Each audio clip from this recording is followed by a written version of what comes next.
Hoy vamos a hacer estos candelabros de cupcakes en nuestro canal de Supermadraza. Para hacerlos solo vamos a necesitar un bote de espuma de la que se usa para rellenar huecos y cápsulas de cupcakes. Ponemos, según las indicaciones, la espuma en el centro de nuestra cápsula y apretamos de forma que salga lo más continuo posible y llenamos hasta la mitad porque suben como un 50%. Tardan en subir como 1 o 2 horas, pero es mejor dejarlos un día. Una vez que ya han subido, ha pasado un día, lo que hacemos es pintarlos. Vamos a pintarlos con pintura en spray de color oro. Podríamos pintarlo también con pincel y con cualquier pintura, Nosotros nos resulta más cómodo utilizar spray.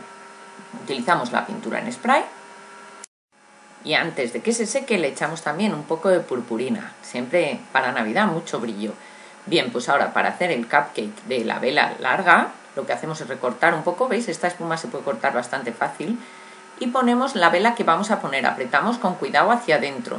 Si queremos, en vez de la vela, podemos usar otra cosa que nos sea más fácil. Rematamos como si fuera la guinda con un poco de plastilina roja. ¿Veis?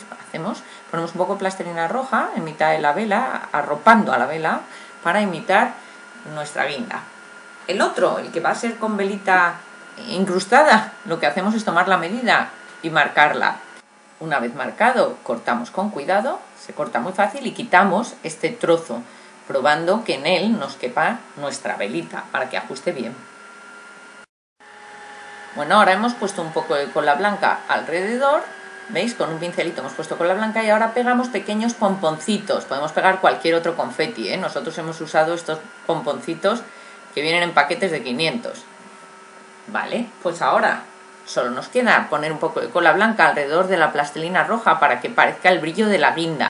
Hay que tener cuidado al encenderlo porque la espuma es inflamable, que no choque nunca la llama con la espuma.